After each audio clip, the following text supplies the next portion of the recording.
بسم اللہ الرحمن الرحیم۔ السلام علیکم۔ دنیا کا سب سے بڑا سچ، کل نفس ذائقۃ الموت، قبر کی زندگی دیکھی جائے گی۔ ہم تمام کاموں کے لیے پیشگی اقدامات کرتے ہیں۔ سردیوں سے پہلے گرم کپڑوں کا انتظام کر لیتے ہیں، گرمیوں سے پہلے ٹھنڈک کا انتظام کر لیتے ہیں، صبح ہوتے ہی دوپہر اور رات کے کھانے کا انتظام، رات گھر جانے سے پہلے صبح کے ناشتے کا سامان لے لیتے ہیں، بارش میں نکلنے سے پہلے چھتری لے لیتے ہیں، رات میں نکلنے سے پہلے روشنی کا انتظام کرتے ہیں، لمبے سفر پر جانے سے پہلے مکمل تیاری کرتے ہیں، مگر قبر کی طویل زندگی کے لیے تیاری کرنے پر آمادہ ہی نہیں ہوتے، بلکہ خود کو تسلی دیتے ہیں کہ دیکھی جائے گی۔ قبر وہ کمرہ عدالت ہے جہاں ہمارا کوئی رتبہ کام نہیں آئے گا، ہمارا کوئی وکیل نہیں ہوگا، ہمارے ساتھ بھی کوئی نہیں ہوگا، نہ ہی کوئی ہمارے ساتھ جائے گا۔ ہماری دولتیں، ہمارا پیسہ، ہمارا رتبہ کچھ کام نہیں آئے گا۔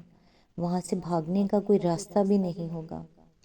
وہاں آپ کا ہمارا چیخنا چلانا کوئی نہیں سنے گا۔ وہاں ہمارے جھوٹ نہیں چلیں گے۔ کیا لگتا ہے آپ کو کہ ہمارے مرنے کے بعد ہمارے رشتہ دار، ہمارے دوست، ہماری اولاد، ہمارے بہن بھائی قرآن پڑھ پڑھ کے ہمیں بخشوا لیں گے؟ یہ افراتفری کا دور ہے۔ یہاں لوگ زندوں کو بھولے بیٹھے ہیں۔ مرنے کے بعد کون یاد رکھے گا؟ اپنی آخرت کی فکر خود کریں، اپنے لیے خود قرآن پڑھیں، یہی عقل مندی ہے۔ اپنے ہاتھ سے صدقہ خیرات کریں اور اللہ سے گناہوں کی معافی مانگیں اور دعا کریں کہ وہ ہمیں معاف بھی کرے اور ہماری نیکیاں قبول بھی کرے۔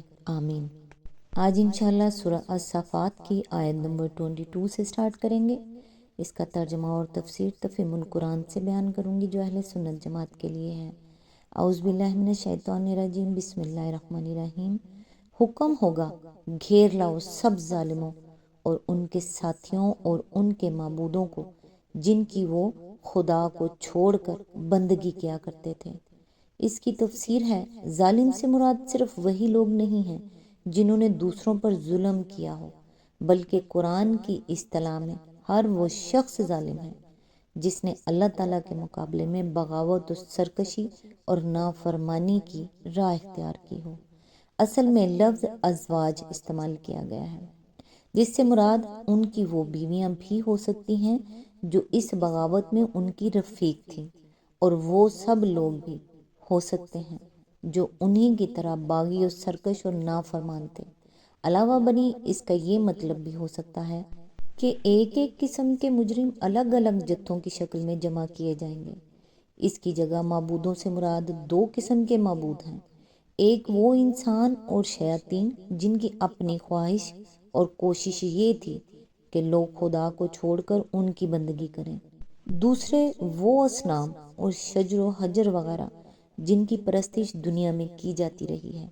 ان میں سے پہلی قسم کے معبود تو خود مجرمین میں شامل ہوں گے اور انہیں سزا کے طور پر جہنم کا راستہ دکھایا جائے گا، اور دوسری قسم کے معبود اپنے پرستاروں کے ساتھ اس لیے جہنم میں ڈالے جائیں گے کہ وہ انہیں دیکھ کر ہر وقت شرمندگی محسوس کریں اور اپنی حماقتوں کا ماتم کرتے رہیں۔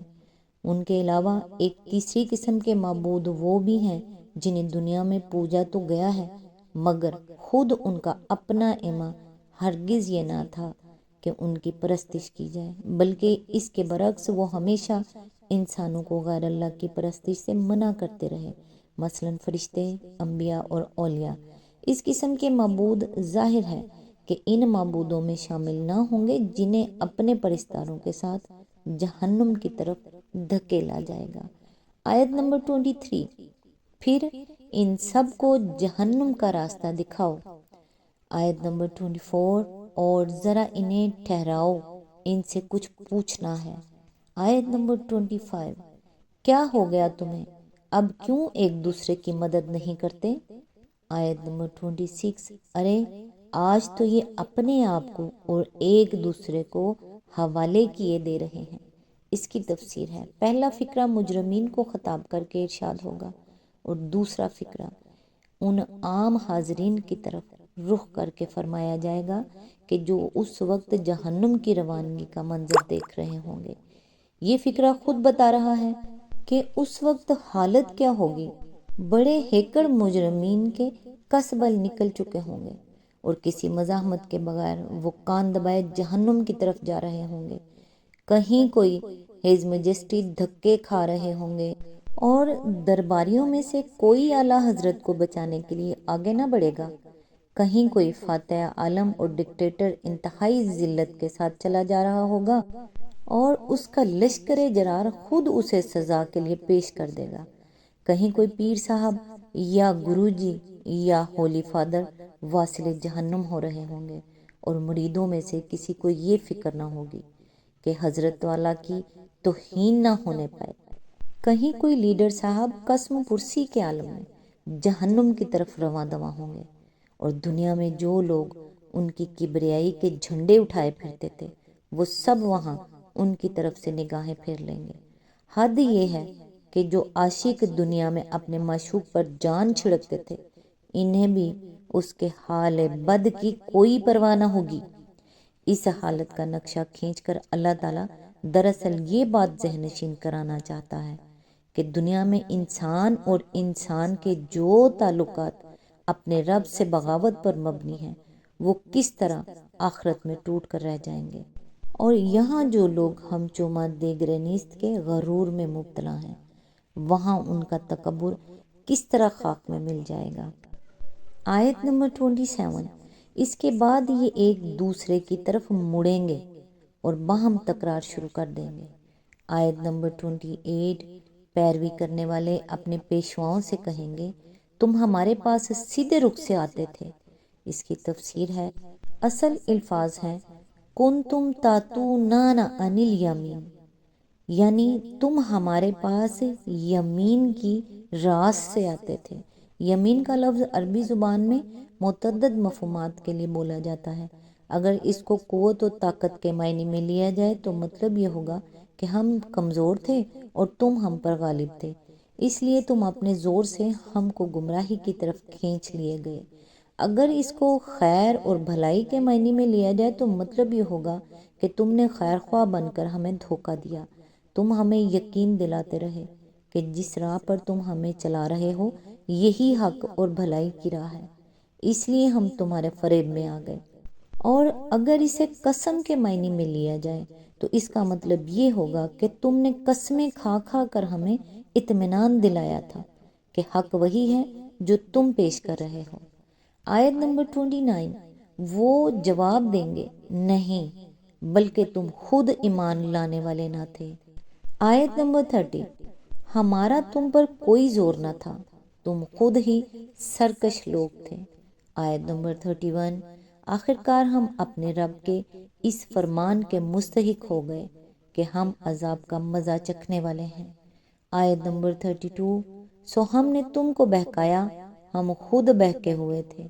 اس کی تشریح کے لیے ملاحظہ و تفہیم القرآن، جلد نمبر 4، سورہ سبا، حواشی نمبر 51، 52 اور 53۔ آیت نمبر 33، اس طرح وہ سب اس روز عذاب میں مشترک ہوں گے۔ اس کی تفسیر ہے، یعنی پیروکار بھی اور پیشوا بھی، گمراہ کرنے والے بھی اور گمراہ ہونے والے بھی ایک ہی عذاب میں شریک ہوں گے۔ نہ پیروکار کا یہ عذر مسموع ہوگا کہ وہ خود گمراہ نہیں ہوئے تھے بلکہ کیا گیا تھا، اور نہ پیشواؤں کی اس معذرت کو قبول کیا جائے گا کہ گمراہ ہونے والے خود ہی راہ راست کے طالب نہ تھے۔ آیت نمبر 34، ہم مجرموں کے ساتھ یہی کچھ کیا کرتے ہیں۔ آیت نمبر 35، یہ وہ لوگ تھے کہ جب ان سے کہا جاتا اللہ کے سوا کوئی معبود برحق نہیں ہے تو یہ گھمنڈ میں آ جاتے تھے۔ آیت نمبر 36، اور کہتے تھے کیا ہم ایک شاعر مجنون کی خاطر اپنے معبودوں کو چھوڑ دیں۔ آیت نمبر 37، حالانکہ وہ حق لے کر آیا تھا اور اس نے رسولوں کی تصدیق کی تھی۔ اس کی تفسیر ہے، رسولوں کی تصدیق کے 3 معنی ہیں اور تینوں ہی یہاں مراد بھی ہیں۔ ایک یہ کہ اس نے کسی سابقہ رسول کی مخالفت نہ کی تھی کہ اس رسول کے ماننے والوں کے لیے اس کے خلاف تعصب کی کوئی معقول وجہ ہوتی، بلکہ وہ خدا کے تمام پچھلے رسولوں کی تصدیق کرتا تھا۔ دوسرے یہ کہ وہ کوئی نئی اور نرالی بات نہیں لایا تھا، بلکہ وہی بات پیش کرتا تھا جو ابتدا سے خدا کے تمام رسول پیش کرتے چلے آ رہے تھے۔ تیسرے یہ کہ وہ ان تمام خبروں کا صحیح مصداق تھا جو پچھلے رسولوں نے اس کے بارے میں دی تھی۔ آج تک کے لیے بس اتنا ہی۔ نیکسٹ انشاءاللہ آیت نمبر 38 سے سٹارٹ کریں گے۔ تب تک کے لیے دعاؤں میں یاد رکھیے گا۔ اللہ حافظ۔